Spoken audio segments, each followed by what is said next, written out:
Welcome, heathens and witches, to the Horn and Cauldron Pub Chat. Yeah, so welcome back. This is episode 2 of the Pub Chat. Today we're talking about magical pain management, Charles Cordell, and the weird story around that guy. It is some Tiger King drama. Exciting. It's very cool. And then again, magic in media, as we always do, because it's everywhere. So, and we watch a lot of it. Yeah. So there you go. Yeah. So if you're listening to this on your podcast network of choice, leave us a review, give us a subscribe, and all that kind of stuff. And if you're on YouTube, don't forget to like this video, comment below, share, subscribe, ring the bell, and do all that. I'm John Norgrove. This is Julie Norgrove, and let's get right into it. Our listener question of the day is a friend of ours who asked if there was a way to use magic to help manage pain, essentially. What is the magical way to manage pain, right? Yeah. Well, and we have to start out by saying, guys, we're not medical professionals, so what we say not a doctor. Shouldn't be considered medical advice, literally at all. No. Always seek the advice of your physician or other qualified healthcare provider. Yeah. So that being said, you're supposed to seek medical advice before you start taking like a multivitamin and shit. Yeah. Bro. Go talk to a doctor. Doctors are the professional people who went to like college for this shit. We're like mountain wizards. It's not the same. Yeah, we did not go to college for doctoring. Way less college. I went to college for physics, and let me tell you what, not the same as medicine. 0% the same. Right? So, and I'm not even doing physics, so there you go. Yeah, and I barely went to college, so we're not even going to talk about that. Let's not pretend I got a degree in physics or something like that. Like, I'm not trying to flex on a motherfucker. None of that, right? No. There wasn't really a place where you could like do metaphysical type of college stuff. There's barely a place nowadays. Yeah, now. Man. Yeah. I wish there was. I would go to like a magic college. Yeah, I mean, I feel like Harry Potter proved that 99% of the population of this planet is like, if there's a magical school where I can learn witchcraft and such like that, I want to do that shit. Yeah. Fuck regular expensive ass college. Yeah, where's that college? We're gonna go. Yeah. Can I get a scholarship? Yeah. Would you like to scholarship me? Support, whatever the word is, me going to magic college, because what's up?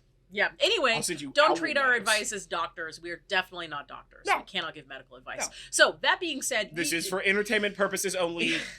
TM, everybody. Yeah. Let's be chill. Disclaimer. Yeah, disclaimer. So this is a really interesting question, because you can't really use magic to take away your pain, and you can kind of substitute pain for even like illness or any sort of recurring thing that you have in your life like that. That's physiologically take it to the most extreme way to think about this thing, right? Can you use a magic poultice to grow a whole ass arm back? No. We can't even use medical science to grow a whole ass arm back. You're not a lizard. Unless you are a lizard person, at which point, contact us. What's up? I want to know about the lizard Illuminati. What's going on? Yeah, we need to know. So we just watched that show. So you can't use magic for pain. But there are some techniques that can be that like magical users use that can be helpful to those of you who are dealing with pain. Manage and control the way that you react to the pain. Yeah. As a person with incredibly chronic back pain, and also a violent irresponsibility of what and the way that I lift things, regardless of the fact that I've had back pain for north of 10 years. Let me tell you what, these are for assisting you in managing it. From a spiritual sense. Yeah. So the first of these items is meditation. I know we talk about meditation often, not often enough for it to be a drinking game, but not yet, at least. Not yet. But meditation can help you sort of mentally push aside pain or otherwise symptoms of that nature. It doesn't make them go away, but monks have been using meditation for literally thousands of years to help to detach themselves from physical sensations. In addition to that, there are several types of breathing connected with meditation practices that can be used to sort of additionally help to push that stuff aside. Like that kind of breathing? The Family Guy reference? Yes, it's a little bit like that. So meditation, big one there. It definitely helps to sort of clear your mind, and honestly, if you can meditate through chronic pain, like, you are going to be you're ahead of the curve. Meditation definitely helps curb it, as well as lets you, like, so I have chronic back pain and migraines, and it helps with, like, being able to focus, like, on, like, let's say, like, a sitting in front of computer task whilst in, like, mind-bending back pain. Yeah. Kind of a thing. So, like meditation just sort of helps you, like, deal. Yeah.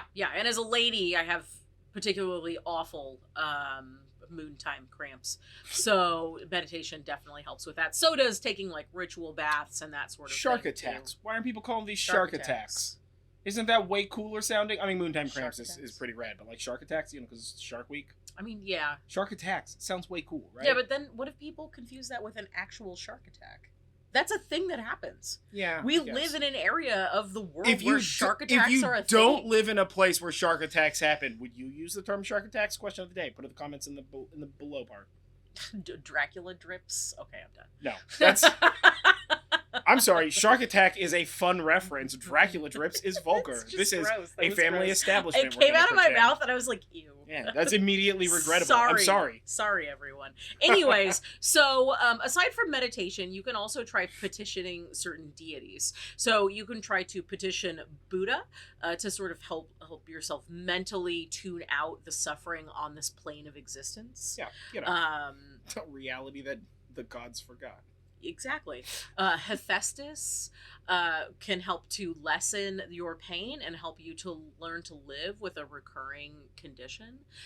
You can also reach out to Dionysus or Bacchus to help any prescribed medications that you take be more effective.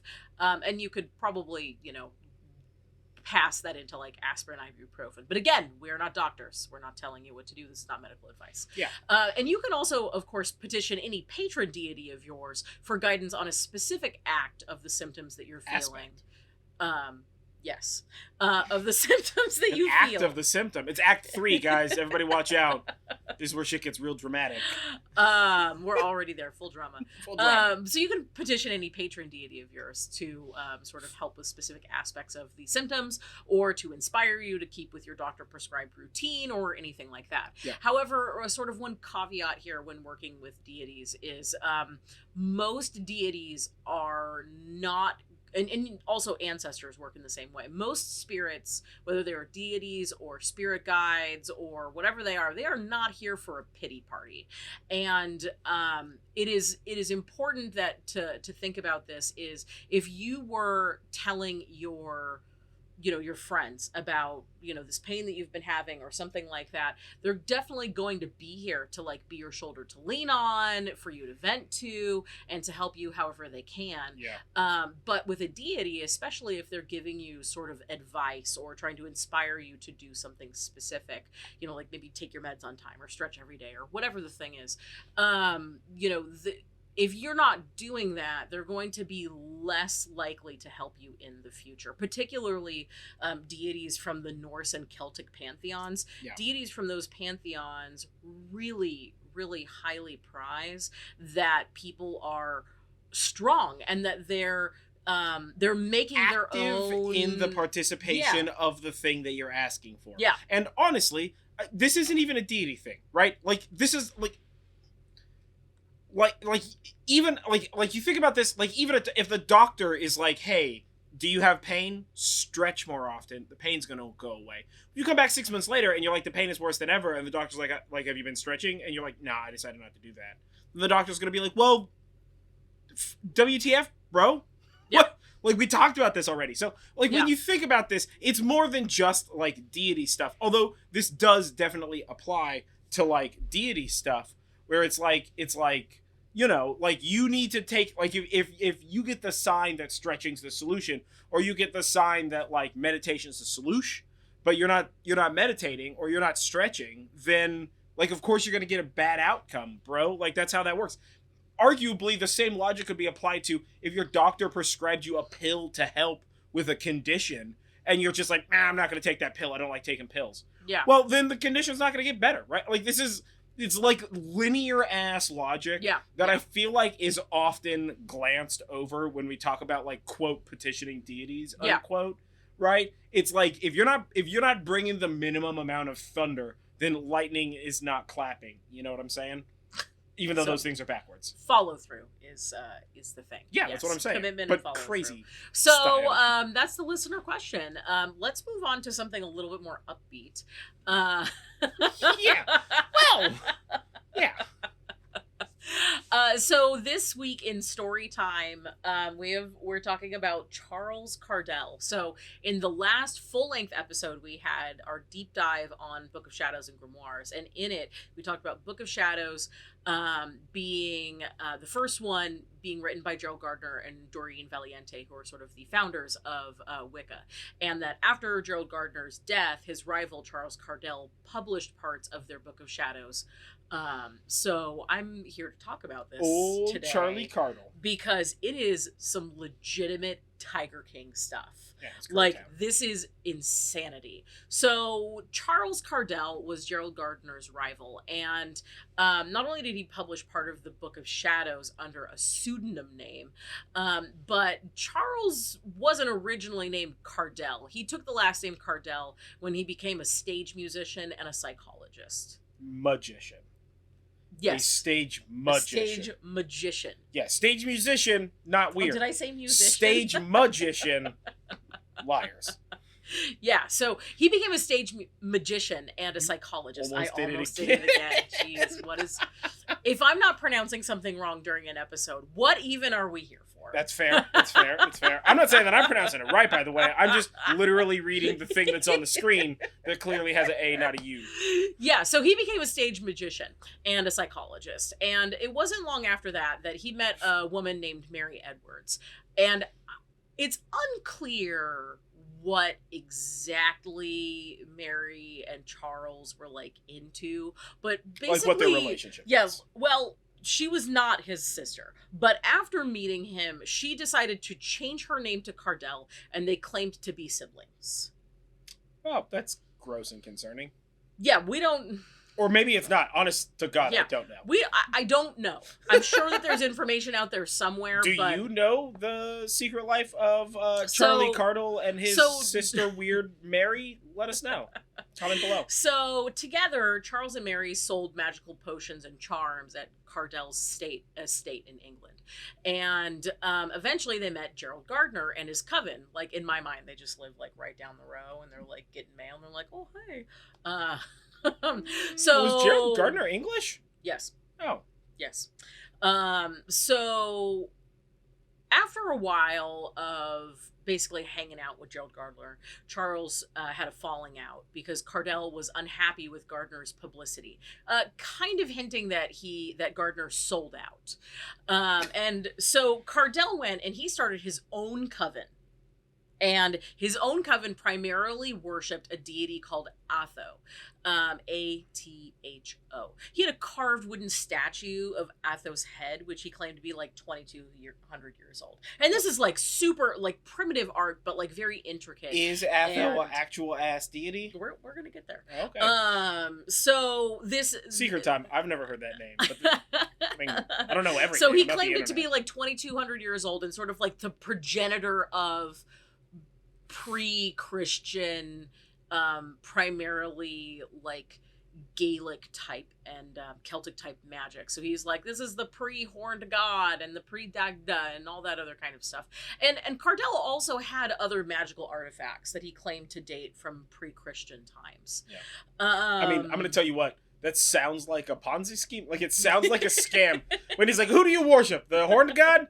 My god's like the pre-horned god. Don't worry about it. Way more horns. Yeah, he's like, it's like the my dad couldn't beat up your dad. Yeah, and he's totally, like, my god's older than your god. He's like, what are you driving over there? A 94? Bang, look at this thing. It's 87. Way stronger. You should trade it in. Yeah. And you're like, what? Like, you know, this guy's a used car salesman of magic stuff. It gets even better. So in the 60s, a reporter snuck onto their property, the Cordell's property. Sure. And he witnessed their magical ritual in the woods, which involves them being nude, by the way. All the British witchcrafty people in the 60s were like also at least low-key nudist. You gotta take air baths or whatever the fuck Franklin called them. What do they call it? It's like they're called air baths. No, it's called skyclad. That's what it's called. Oh, skyclads. Yeah, okay, I see what you mean. Yeah, so, no, like legit for our founding fathers of America, a few of them would take air baths where they would just like wander around at night butt naked. Because it was like good. It was like good for the humors or whatever fucking nonsense. I'm not gonna say that's not great. Every time I hear it, I'm just like, I can only imagine like they get done doing like important American history stuff that like to them is just work, but to us is this like profound thing, right? And they're like, oh man, we got done with this. Hey, I'm gonna go home and have a beer. Meet you guys out in the woods at like 11 o'clock, and they just all show up naked and they're just wandering around like, how's Betty doing? And you're like, Betty's doing great, man. Like, eyes forward. So, like one of those kind of things. I have no clue how they did them, right? But it's just, I think about that more often than I care to admit. That's what I'm going to say.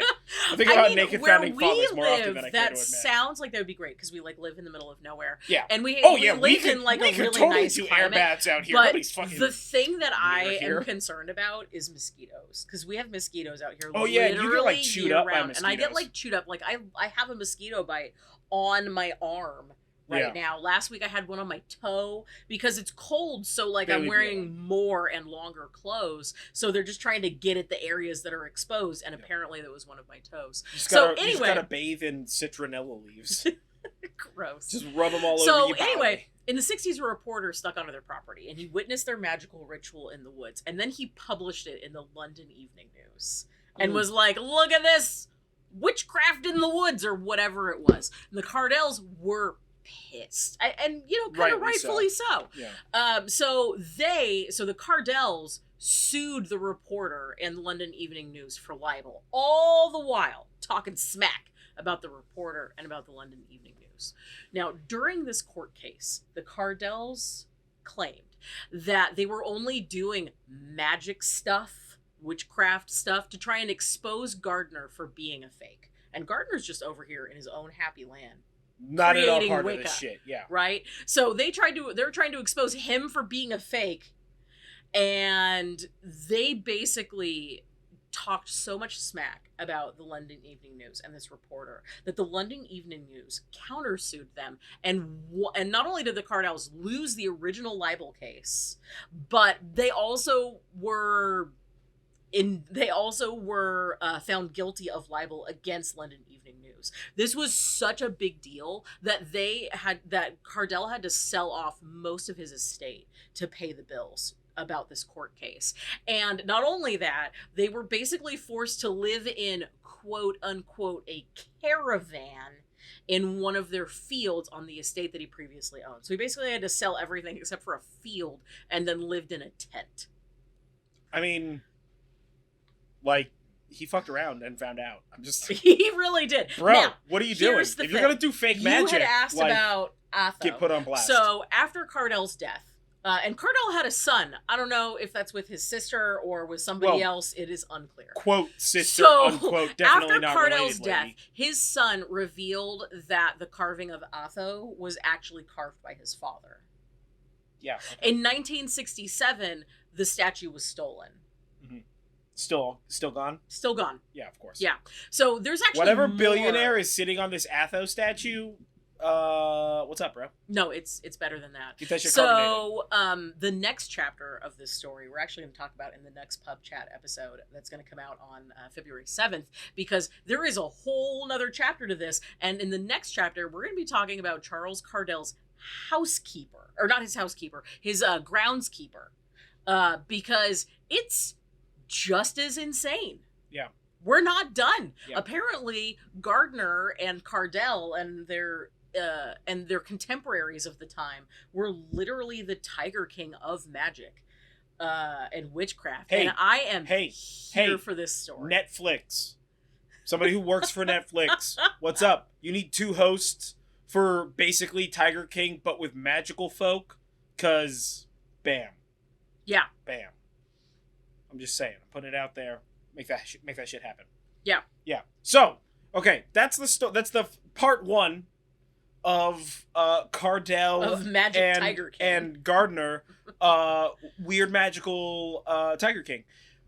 next up is magic in media. So we were going through what we have been watching and what we watched this year and all that. Or in the last couple of weeks. In the last couple of weeks, I should say. This year. Still this year. It is technically this year. Yeah. Technically correct is the most correct. I learned that from Futurama. So we watched the two most recent shows that we watched that we've actually finished because we are currently in the middle of brand new cherry flavor. Man, we slept on that and we are regretting We will have words about that next week. Worry not, my friends. We have like next 3 more episodes. Next pub chat, 2 weeks. In 2 weeks. So we've got that. We're also like halfway through Discovery of Witches. Basically, we were like blowing through Discovery of Witches super fast, and then we were like, whoa, we need to take our time. There was a third show that I just thought about that had magic in it, but I don't remember what it is now. Whatever, doesn't matter. Okay, so the shows that we're going to talk about today are, we just watched Star Wars Bad Batch. Yeah. Which is super fascinating. It was a great show. It was recommended by a friend of ours. Patron, in fact. That's right. And she was like, you gotta watch it. It's the best. I love it. And so we watched it. I was like, oh, we're gonna put this on. And I haven't watched any of, I've watched like a minimal amount of, Clone Wars. Yeah. Right? Like a little bit of like the first couple of seasons. And then she was like, you gotta watch like these like 4 episodes in like a later season that like sets it all up so you can watch Bad Batch. We're like, okay. By the time we were done with the 4 episodes of the like late season Clone Wars, I was like 100% I'm in. Watched Bad Batch like nonstop, just crushed it in like one day, just like boom, done. Fantastic show, but it brings up like vague force power stuff. Not that the show is necessarily about that. It's about like genetically different clone troopers, something. But it's a really good show. I just don't want to like ruin anything, so I'm trying to be vague about that. But I wanted to talk about it because it made me think a lot about like Sith and Jedi and all that kind of stuff. Because Star Wars has a very interesting magical system, right? And what it specifically reminded me about while we were watching it, there was like, of the many times that I like, were like, in between 2 episodes, pause. Jonathan's going to talk about a thing that he read in a book. Because I read a lot of books. Is that I just recently read, within the last 6 months or so, the first High Republic novel, The Light of the Jedi, or whatever the heck it's called. I read it on, I listened to it on Audible, again, at the suggestion of the same person who suggested the Star Wars Bad Batch. And it talked about the fact that, and I guess I never really thought about this in the form of like Star Wars, Light of the Jedi is what it's called, part of the High Republic series. It's called Light of the Jedi. But so like Jedi starships specifically don't use like touchscreen inputs. It uses like switches and knobs and shit because the Force is a physical attribute. So like you can turn a knob or flick a switch with the Force, but you can't like touch a touch. You couldn't use an iPhone with the Force, but you could use like a mouse and a keyboard, which is actually pretty funny because in Stephenie Meyer's Twilight, the vampires move so fast that touchscreens don't work, but like a regular digital input can work if it's like sped up to handle their speed or whatever. It's like a throwaway line that has no bearing on the story, but it made me think about that when I was listening to the book about it, because in the book they're talking about how like really skilled Jedi can like be on the ground lightsaber and motherfuckers whilst in their mind like piloting their ship to do like support or like strafing runs or like whatever the fuck, which is incredibly badass. Also, if you haven't read the book, like check the book out. It's amazing. But so like, what's your opinion on like you, the audience, and you as well, on the like sort of Star Wars Jedi magical practice thing? Like it's, to me, it's very interesting, and I feel like it's strongly not addressed in like quote canon media now that they've like axed the books for no reason whatsoever. I definitely agree that it's not really talked about a lot. I mean, when episode back in the day, when I was a kid, and this was all fields as far as the eye could see. When episode 1 and 2 came out, there was a lot of talk and a lot of jokes about like midichlorians and all that other kind of stuff. And in the mid 90s and late 90s, there was a game called Parasite Eve that was super popular that also talked about midichlorians and basically how midichlorians, which is like genetic information encoded in all creatures, it has like when you manipulate it, basically you can achieve mutation or magical powers or just sort of other powers. And you know, Parasite Eve is like a horror game, and that's sort of its own thing, but it's really interesting because I've always felt that the Jedi have a really great like spiritual belief system in the Force that reminds me very, very much like Buddhism. Toxically biased. That's what I'm going to say about the Force is a super interesting thing, and because they, in my opinion, they haven't addressed it in full canon, right? In the books they address this kind of stuff, but, and you know, like obviously that's what made me think about it is because of talking about like the book that I read, but like in canon, it's just like light, good, dark, bad.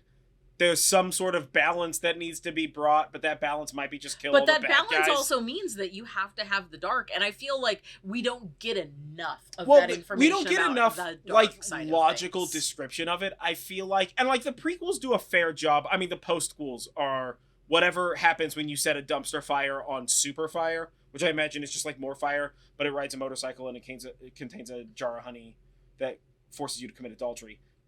Family Guy reference. But a super devil reference right there. But it's just like in the prequels, at least we started to get like a little bit of like, oh, like what's like, you know, like we started to get some. We started to get more of it, and then in the postquels, they're just like whatever, science magic. Who cares? Yeah, you know what I mean? Like clones. Oh. Yeah. So sorry for spoilers. It's already been out. You should already know. Yeah. Or not. Yeah. So I've always felt that like we could get a lot more about the Force and about the way that it works and about the way that Force users use the Force, because really the way that the Force sort of has morphed and changed throughout all of the iterations of Star Wars and even just, you know, the main movies, because I haven't really read any of the books, but I've read several of the Star Wars books. But like even just in the movies, like it definitely manifests in a way that is magic. So I think that you can say Force magic is magic. Yeah. The Force is whole ass magic. Like and I'd like love no to lines, know whole ass magic. more about it. Yeah, you know? And I feel like we just don't get enough answers. But it's just it Star Wars: A Bad Batch brought up a bunch of conversation and question like in the house about like basically like Jedi and Sith magic. Yeah. Like, I mean, real ass talk. Why don't we have a Sith movie about dope Siths? I mean, in a way, I want a Sith movie having only the Jedi focused stuff in specific relation to the Force side of things, only having the Jedi stuff really kind of makes it that like high vibes only. Yeah, it's that toxic light and life only. Boo, like no darkness. Like, but you can't have darkness without the light. Yeah, they say that, and yet they're constantly trying to murder Sith like left, right, and center.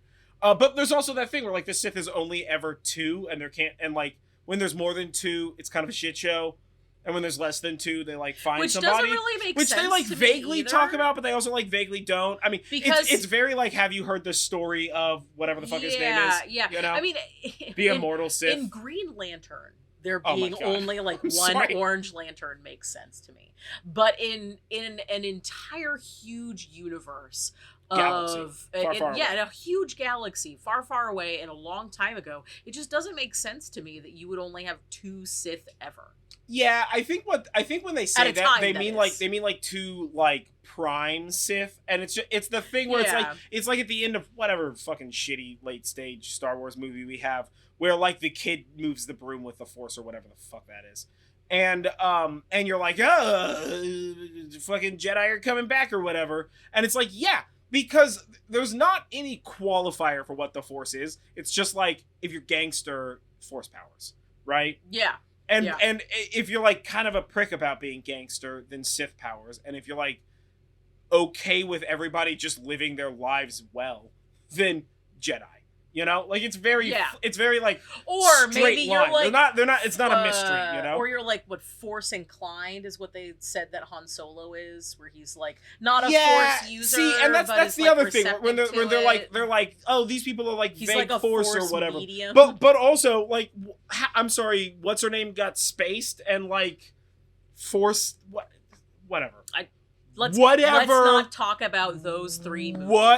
Whatever. Yeah, right, but still, I feel like the Force is one of those interesting magical practices that is generally not explored in the same way as like a bunch of other shows that have magic have been explored.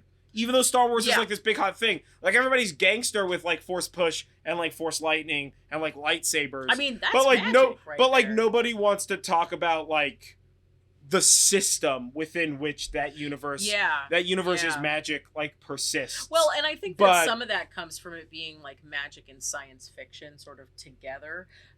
You can have magic in science space, fiction. basically. And I love the idea. Star Trek has magic and science fiction, and it works perfectly fine. There's a bunch of telepaths. The Betazoids are nuts. Yeah. Right? Telepathic. Vulcans are telepathic and have like all kind of shit like that. Yeah. You know, I mean, Kess was able to like unmolecularize matter with her fucking brain powers. Yeah. And that's just because she like didn't die young like her species is supposed to. Fire starter. Qs exist. Nobody questions Qs, and that dude just like snaps his fingers and anything that he wants to happen is happening. He just Tom Bombadil's around. Yeah, he's a fucking nightmare monster. And the captains are just like, oh, what is this, a Q level event? I guess fuck it. Yeah. So tell us, like, what do you guys think about Star Wars force magic stuff? Do you think it's magic? How do you feel about that? Would you want, if you could choose like a magical power, would you want it to be like the Force? Are you interested in the Sith? Tell us your thoughts. Definitely Q powers, but that's because Qs are all infinite. Not talking about Star Trek. And if I'm Star Wars, I'm Sith, 100%. Come on. Yeah, way cooler outfits. Minimum. Way cooler outfits. You are. Yeah. What am I going to wear? Like dope black and red or like robes and shit? I wear dope black and red. Come on. So the other thing that we watched recently is Interview with the Vampire. Yeah. And this is another one that I think a lot of people wouldn't necessarily think of as being magic, but when I was younger, almost every vampire tale has magic in it nowadays. I was deep in Anne Rice's Vampire Chronicles. I haven't read them all, but I've read a fair good chunk of them. Yeah, or recently. Yeah. I talk about them often. But the vampires in specifically the movie Interview with the Vampire, because we're not going to talk about Queen of the Damned here, is interesting because they don't really talk about it, but the vampires in Anne Rice's universe, they do have magic. So certain vampires sort of get powers, and they're also sort of like psychically connected to their progeny. So in the movie Interview with the Vampire, yes, the Tom Cruise Brad Pitt movie, Tom Cruise is essentially psychically connected at least a little bit to Louis, his vampire child, Brad Pitt, and also to any other vampire that he makes. He sort of feels them, and he sort of like knows that they're there. What is her name? Claudia. No, I mean the actress who plays Claudia. Ooh, what is her name? Who is that? Oh my gosh, like I know her name. Yeah, she's in a ton of stuff. I super like her as an actress too. Damn. And I want to say Claire Danes, but it's not Claire Danes. Strongly not the answer. Anyway, Interview with the Vampire. You say it, and I'm gonna be like, curses. Yeah. So like, it's really interesting because they Kirsten don't really Dunst. Kirsten Dunst. I didn't even have to look that up. Yeah. Curses got me. Yeah. Bam. Words. So it's interesting because in Anne Rice's books, and as the books go further, there's a lot more magic stuff that happens, including like secret organizations and the whole stuff. But in just the movie Interview with the Vampire, you don't really get a lot of that magic, but you have a lot of that magical sort of like feel. You have a set dressing almost of like magic and mystery, and it's pretty fantastic. But in the movie, you do see the vampires move like super fast, but you can also see them sort of charm people. Of course, they fly, which is not entirely accurate, but that's its own thing. Power of flight, magic. Yeah, power of flight equals magic. Yeah. Transmogrification, like turn it into a bat or an animal or some shit. Yeah. And when you think about it, and I don't know that I could go so far as to say like Anne Rice is the one that started this, just because like I don't know enough about like vampire literature. Yeah. Regardless of the fact that I've read an inordinate amount of vampire literature in my life. Like, way too much. But, like, I feel like vampires used to be, whatever, demon cursed, raised from the dead bodies, put a stake in them, put them back in their casket, like, sort of folk tale legend shit. And now vampires are basically like anti-heroes, right? They're like Deadpool or like Captain America, or honestly like fucking Scarlet Witch, dude. Some of these books and some of these series, vampires got like straight up mind powers. Yeah. You know? And it's, oh, this vampire is this mind power, this vampire is, and this mind power is more powerful than the next. I've read books where vampires can turn into more animals than just bats. I've read books where vampires have like full ass, like this vampire can like create fire with its hands, and this vampire is like power over such and such and whatever. Rice does that in her so like other books I too, wonder if it's Anne Rice who started that, or if it was like a lesser known thing to write about vampires about, like it wasn't like hot because it was like kind of lame, and Anne Rice was the first one to do it, and everybody was like, oh shit, this isn't lame, this is actually tight, and now everybody else is doing it. Because like when I look at like your big ones, your Vampire Academy, your Twilight, your what's the Kate Beckinsale bloody Underworld, right? All of these Vampire Diaries, right? These vampires just straight up got magic ass powers, right? Like, and it's always like vampires, and then like vampires have like vampire skills and whatnot, you know? But it's like these vampires just got like magic ass powers, right? So like, what I want to know, like the way that I think about it is like, was Anne Rice the like popularizer? Was she the progenitor? Or is it a thing where like witchcraft has always been associated with vampires, but nowadays, right, vampires are their own thing and witches are their own thing. It's sort of like how zombies, like zombie TM, the word, is like hoodoo shit. Yeah. Right? And like the whole like raising the dead thing is like really like a hoodoo thing. So it like has connections to witchcraft. But like but nowadays you don't watch a zombie movie and it's like like witchcraft, or like the dead are like boo out of like graves and shit. It's like a bird shat in somebody's eye and now they got zombie powers. And now they're biting other motherfuckers and turning them into zombies, or like somebody got like raged into zombies or like whatever fucking nonsense. I don't know what that one was, like aliens or fucking. There's been all kinds of whatever things. That zombie one was. Yeah, no, good movie, but the aliens thing, I don't know about that shit. But like I wonder if the like magical aspect of vampires is a distancing from like its traditional witchcraft association that has sort of like been integrated to sort of like justify like older, like the vampires are like charming even though they're dead, and it's like now it's like a bigger deal than that or whatever. So the whole point of Magic and Media is for us to just have a conversation about like magical shit that has come up in like in our house as we're talking about it. So if you have an opinion on these things, or you're just like vampires, that's not magic, that's just like skills. You know how like some motherfuckers are gonna play on the piano and others like aren't. Right? So like maybe it's just skills and we're like reading too much into it. Although I don't know what skill allows you to fucking turn into a bat. Right? Conservation of mass begs to bloody differ. Unless that bat is chunky. But it's like man bat. Yeah. He's like, I've turned into a bat, and you're just like, oh shit, that's huge. No, turn it off, please. You're just like, go back to a man. It's weird. Yeah, I don't. You know, where do you put that membrane? What's up? Where's that coming from? But so no, I mean, you know, that's the whole point of this, is to just kind of like talk about that stuff and whatever. Yeah, we're gonna be talking as we go forward with these about like stuff that we're watching, and if you have stuff you want to hear our thoughts on, or if you have something to recommend, we're always looking for shows, even though we have like 1,000,005 shows. And movies to watch. Yeah, and if you're like a classical guest to this channel, or you've like gone back through the repertoire of uploads, like, you know that we've been doing like we've done movie reviews forever. So like if there is a show that comes up that's like that we want to review, or that I have the like mental energy to remember that much detail for a review. Like we'll you know, we could do reviews or whatever, or if there's a show that you're just like, hey, we want to hear your opinion on, like we can do sort of like a breakdown of the magical systems in those shows as a function of review, because that would be an interesting way to review a show, is to break down its magical system and analyze it compared to other magical systems.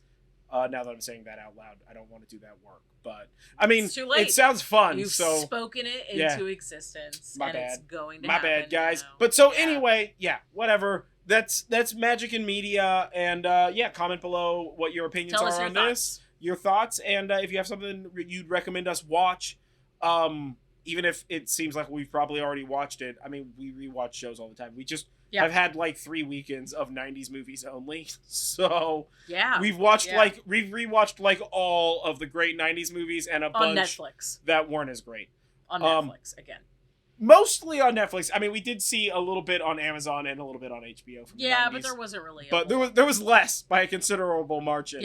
So I don't know, whatever. Go watch Robin Hood. It's a great movie. So first, let's give a shout out to our patrons. Thank you for allowing us to do this ridiculous stuff.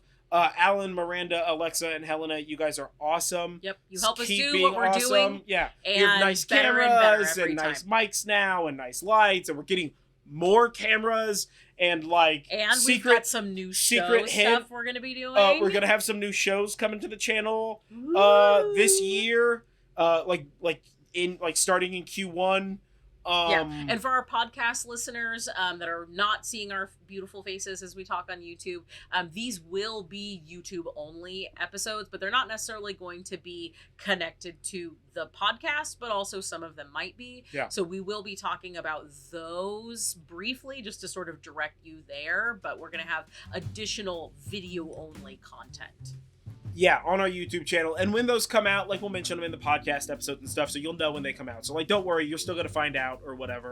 But if you are interested in more of that stuff or anything like that, hit us up on social media, follow us, and subscribe to us on YouTube for more of this kind of content, and more content to come. Social media, YouTube. You can also find us on our website, nerdjive.com, so you can check that out. Where that website is changing and evolving that has into links more. To all of our stuff. That's got links to all of the stuff that we do. And the next podcast episode number 31, is Imbolc 102, and that's coming out at the very last day of this month. That's right. Can't believe it's already almost February. Yeah, geez, man. I'm still not even totally okay with it being 2022. Yeah, 22, too fast. Yeah. So stay tuned for more of that kind of stuff. Either way, I've been John Norgrove. This has been Julie Norgrove. This has been the Horn and Cauldron podcast pub chat, and we will catch you guys on the flip side. Stay magical, folks. Yeah, and don't forget, breathe in self-confidence, breathe out self-doubt.